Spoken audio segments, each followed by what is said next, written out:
Market లో invest చేసి మీ డబ్బులు డబుల్ చేసుకోవాలనుకుంటున్నారా? సుందరరామిరెడ్డి గారి లైవ్ సెమినార్ కి అటెండ్ అవ్వండి.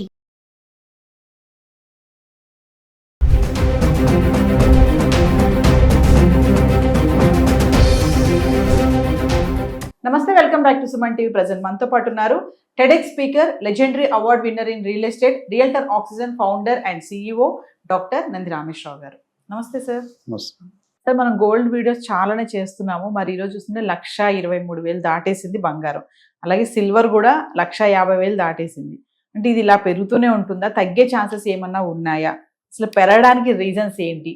అంటే ఇది చెప్పడం చాలా కష్టం. ఎందుకంటే నా చేతిలో లేదు. Government bullion market, federal gold reserves అన్నీ లెఫ్ట్ అండ్ రైట్ ఎడాపెడా అంతా 1000 నమస్కారాలు పెట్టాలి ట్రంప్ గారికి. అంత ట్రంప్ మహిమ. అంతే. హైదరాబాద్లో కూడా ట్రంప్ టవర్స్ అని కడుతున్నారు. సో ఆయన ఎక్కడ కూడా హమ్ కిసీసే కమ్ నహీ, నేను ఎవరికి తీసుకోను, నేను చెప్పిందే వేదవాకు, నేను చెప్పింది వింటే విన్నా, లేకపోతే తోక కట్ చేస్తాం. ఏ విధంగా కట్ చేస్తాం? ట్యాక్స్లు పెడతాం, వీసాలు టైట్ చేస్తాం, $1,00,000 కలెక్ట్ చేస్తాం. ఇది ఒక రీజన్. యుఎస్ ఎకానమీ, నిన్న ఎవరో అంటున్నారు యుఎస్ ఎకానమీ పడిపోతే ఇండియా పరిస్థితి ఏంటి? సో గోల్డ్ అనేది నేను చాలాసార్లు చెప్పాను కదా, పసుపు, పచ్చదనం, పసిడి అనేది అత్యంత ఇష్టమైన ఐటమ్ ఫర్ లేడీస్. ఈ మధ్యకాలంలో జెంట్స్ కూడా స్టార్ట్ చేశారు.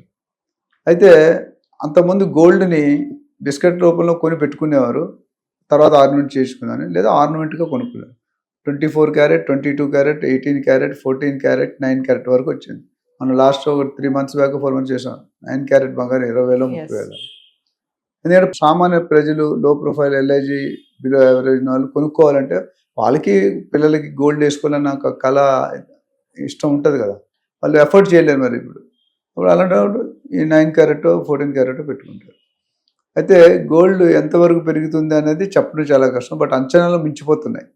లాస్ట్ 8-9 monthsలో మనం జనవరి, ఫిబ్రవరి మాట్లాడుతున్నాం. ట్రంప్ వచ్చిందంటే ఆల్మోస్ట్ మాట్లాడుతున్నాం. సో చూసుకుంటే 65,000, 70,000 గోల్డ్ 1,23,000 అంటే ఆల్మోస్ట్ 40-50 పైనే, 55,000 పెరిగింది.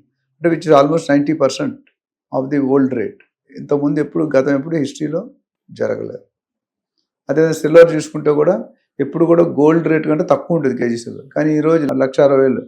సో ఈ రకన పెరుగుతుంటే కొద్దిగా సెటిల్ అయిన దాకా మేబీ గోల్డ్ ఒక 1.5 lakhs, సిల్వర్ ఒక 2 lakhs దాకా వెళ్ళే సూచనలు కనిపిస్తాయి. పడిపోతుంటే 44% పడుతుంది ఎవరు అనాలిసిస్ చెప్పారు, కానీ బట్ దానికి బేస్ లేదు. So only protocol, expectations. నీ ఒపీనియన్ వేరు, నా ఒపీనియన్ వేరు, ఆయన ఒపీనియన్ వేరు. సో బట్ తగ్గినా అంత తగ్గదు, కొద్దిగా తగ్గొచ్చు, బట్ అంత తగ్గుతుందనే ఇప్పుడైతే లాస్ట్ ఎస్పెషల్లీ లాస్ట్ 1 monthలో బాగా షూటప్ అయిపోయింది. So we have to wait and see really అది తగ్గుతుందా అనేది. బట్ ఇప్పుడు కొనుక్కోవాలంటే మీకు స్పేర్ మనీ ఉంటే కొనుక్కొని పెట్టుకోవడం బెటర్. అప్పు చేసి అయితే నేను సజెస్ట్ చేయను. ఒక మెయిన్ రేట్ ఎంత పెరుగుతుందంటే గోల్డ్ని ఇన్వెస్ట్మెంట్ రూపంలో చేస్తున్నారు, సిల్వర్ని ఇన్వెస్ట్మెంట్ రూపంలో చేస్తున్నారు. స్టాక్ మార్కెట్ వాలటైల్ ఉంది, రియల్ ఎస్టేట్ కొద్దిగా స్లో ఉంది, బట్ ఇక్కడ వచ్చేసరికి బాగా అవుతుంది. సో దాన్ని బట్టి చూసుకుంటే కనుక మీకు పెరిగే దాఖలాలు ఎక్కువ కనిపిస్తున్నాయి. సార్, ట్రంప్ నిర్ణయాలు కూడా ఒక బంగారం పెరగడానికి కారణాలు అంటున్నారు కదా. ట్రంప్ తీసుకున్న డెసిషన్స్ కి బంగారానికి ఏంటి సంబంధం, ఏంటి పెరగడానికి? ఇప్పుడు మీరు హైదరాబాద్లో బెస్ట్ జోన్ పెరగడానికి రీజన్ ఏంటి? IT corridor. 10 లక్షల మంది పైన ఇండియాలో టోటల్ 50 లక్షలు, 10 లక్షలు మన దగ్గరే ఉన్నారు, 10 లక్షలు బెంగళూరు దగ్గర ఉన్నారు, మిగతా 30 లక్షలు 28 రాష్ట్రాలు. సో బెస్ట్ జోన్ కొనేవాళ్ళు 80%, 75% ఐటీ కారిడార్. అంటే ఐటీ ఎంప్లాయీస్ దగ్గర ఉంటుంది, ఓఆర్ఆర్కి దగ్గర, ఎయిర్పోర్ట్కి దగ్గర. ఇప్పుడు తెల్లాపూర్, కొల్లూరు, కృష్ణాపూర్, పటాన్చేరు, సంగారెడ్డి దాకా వెళ్ళిపోతుంది. సంగారెడ్డి దగ్గర 1/2 hour డ్రైవ్. సో దీనికి one of the reason is IT. ఇదే reason, IT is a major junk. అంటే ఐటీ వాళ్ళ వల్ల కొన్ని కెపాసిటీ అఫోర్డబుల్ పెరిగింది కాబట్టి అక్కడికి అందరూ చూసారు. అంటే high rise luxury life, gated community. ఇప్పుడు తెల్లాపూర్లో చేసాడు, సికింద్రాబాద్లోనో తార్నాకలో ఉంటే 2 గంటల జర్నీ పడుతుంది. మెట్రోస్ అన్నిటికీ లేవు, కొన్నాటికి మెట్రోస్ ఉన్నాయి. సో మన ఇన్ఫ్రాస్ట్రక్చర్ డెవలప్ అవుతుంది, మెట్రో వస్తుంది. కొన్ని ఇటు సంగారెడ్డి దాకా ప్లాన్ చేస్తున్నారు, ఇటు పటాన్చేరు దాకా ప్లాన్ చేస్తున్నారు, అటు తుక్కు కూడా ఆల్రెడీ ప్లానింగ్ అయిపోయింది. So IT corridor. రెండోది ఏంటంటే యుఎస్ ఎకానమీ. ట్రంప్ గారు వచ్చాక చాలా డిస్టర్బ్ అయింది. మూడోది ఇమిగ్రేషన్ ప్రాసెస్. వీసాల వల్ల, ఆ ప్రాసెస్ వల్ల ఇప్పుడు పేరెంట్స్కి నుంచి 15,000 పెట్టేట్టు చూడాలంటే visa new F1 student visa కావాలంటే వాళ్ళకి $1,00,000 $88-90 లక్షలు. సో ఈ కారణాలు ప్లస్ కంపెనీలకి వార్నింగ్ ఇస్తున్నారు, మీరు కానీ ఎంప్లాయీస్ని తీసుకుంటే మీకు పెనాల్టీ ఉంటుంది. ఒకసారి భారతదేశం వచ్చినాడు లేదా ఇతర దేశాలకు వెళ్ళినాడు మళ్ళీ తిరిగి రావడం కష్టమైపోతుంది, హాలిడేస్ దొరకట్లేదు. అండ్ కొత్తగా ఇప్పుడు ఈ ఇంపాక్ట్ అనేది ఎవరి మీద అంటే డాక్టర్లు, వాళ్ళు కూడా నర్సెస్, హాస్పిటాలిటీ, వీళ్ళు కూడా డబ్బులు సంపాదించి వీళ్ళ మీద కూడా ఈ ఫీజు అనేది అమలు వస్తున్నారు. అంతకుముందు ఓన్లీ టెక్కీకి ఉండేది, టెక్కీ అంటే ఇంజనీర్స్. సో ఇవన్నీ చూసుకుంటే యుద్ధాలు అవుతున్నాయి, యుద్ధాలు ఆపట్లేదు. యుక్రెయిన్ రష్యా జరుగుతుంది, ఇజ్రాయెల్ ఇరాన్ అవి జరుగుతున్నాయి. సో దానివల్ల ఏమవుతుందంటే రెవెన్యూ జనరేషన్ ఆగిపోతుంది. పాకిస్తాన్ ఇండియా కూడా ఎంత వరస్ట్ స్టేజ్కి వచ్చింది పాకిస్తాన్. సో ఇండియాతో పెట్టుకుంటే ఇండియా ఒక 30 years బ్యాక్ ఇండియా వేరు, ఈరోజు ఇండియా వేరు. ఇండియా అంటే టిట్ ఫర్ టాట్, తుమ్ ఏక్ కో మారేగా తుమ్ చార్ కో మారేగా అనే డైలాగ్ వచ్చి ఎవరికైనా ప్రతి కంట్రీ కూడా భయపడుతుంది. ఎందుకంటే ఇండియా, చైనా, జపాన్ లాంటి countries they are super power అయ్యడానికి ట్రై, అంటే యుఎస్ని బీట్ చేయడానికి ట్రై చేస్తున్నాయి. అది ఒకసారి మనకు ఈగో, ఒకసారి నువ్వు CEO ఉండి జనరల్ మేనేజర్ చేస్తావా? సో ఈ wants to be A CEO, the top number 1 ఇప్పుడు as of now US president అనేది నెంబర్ 1 పొజిషన్. దానికి మించి ఏ ప్రాపర్టీ అంటే ఏ ప్రెసిడెంట్ లేడు, ఇండియా కానీ చైనా.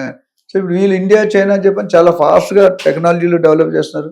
అండ్ మీరు చూసుకుంటే ఇండియాలో 35 years లోపు యంగ్స్టర్స్ 50-60% ఉన్నారు. ఏ స్టేట్లో లేదు, ఏ కంట్రీలో లేదు. మన కంట్రీకి ఉన్న వెసులుబాటు ఏంటంటే ఆల్మోస్ట్ 30-40% యంగ్స్టర్స్, అంటే టెక్నాలజీ అన్ని వాడుకునే వాళ్ళు. ఇప్పుడు రోబో, AI ఇవన్నీ ఉన్నాయి. బట్ మిగతా కంట్రీకి అంత లేదు, పాపులేషన్ లేదు, మనంత ఇది లేదు. ప్లస్ యుఎస్లో 71% మనవే వీసాలు. అక్కడ మేజర్గా ఇండియాని అటాక్ చేస్తున్నాం. సో ఇండియాని అటాక్ చేసినా మోడీ గారు చెప్పారు, దాన్ని తట్టుకొని ఉంటాం. ఫస్ట్ 25% చేసాడు, తర్వాత 50% చేసాడు, రేపు వీలైతే 100% కూడా చేసే అవకాశాలు పుష్కలంగా కనిపిస్తున్నాయి. చైనాకి ఏంచి 30%, పాకిస్తాన్కి ఏంచి 15%, మనకు మాత్రం 50%. సో మనకి వాళ్ళకి డేంజర్ అనే కంట్రీస్లో వేస్తున్నాడు, మనకి వేసాడు. ఇవన్నీ చూసుకుంటే ఇవన్నీ కూడా యుద్ధాలు, ఎకానమీ, తర్వాత ఇన్ఫ్లేషన్ రేటు, దాని తర్వాత ఎంప్లాయ్మెంట్ పడిపోవడం, ఎంప్లాయీస్ తీసేయడం. సో దానివల్ల కూడా కొనుగోలు తగ్గిపోవచ్చు కదా. జాబులు దొరకట్లేదు ఎవరికి, ఎంత పెద్ద చదువులైనా వెళ్ళట్లేదు. ఇవన్నీ కూడగట్టుకొని గోల్డ్ పైన పడుతుంది. సో ఇన్వెస్ట్మెంట్ రూపంలో బాగుంది. సిల్వర్ అనేది ఇండస్ట్రీస్లో వాడుతున్నారు. సో అది సిల్వర్ అంటే అంతమంది పూజ సామాన్లకు 100 గ్రాములు, 200 గ్రాములు, 300 గ్రాములు. ఇప్పుడు అలా కాకుండా ఆర్నమెంట్స్ వాడుతున్నారు, ప్లస్ ఇన్వెస్ట్మెంట్గా పెట్టుకుంటున్నారు. సో ఇది రెండింటి వల్ల ఏమవుతుంది, డిమాండ్ పెరుగుతుంది. డిమాండ్ పెరిగితే when demand is more, supply is less, rate will be high. When demand is less, supply is more, rate will be low. ఇది అందరికీ తెలిసిన ఫార్ములా. సో దీన్ని బట్టి you have to wait and see. Thank you sir.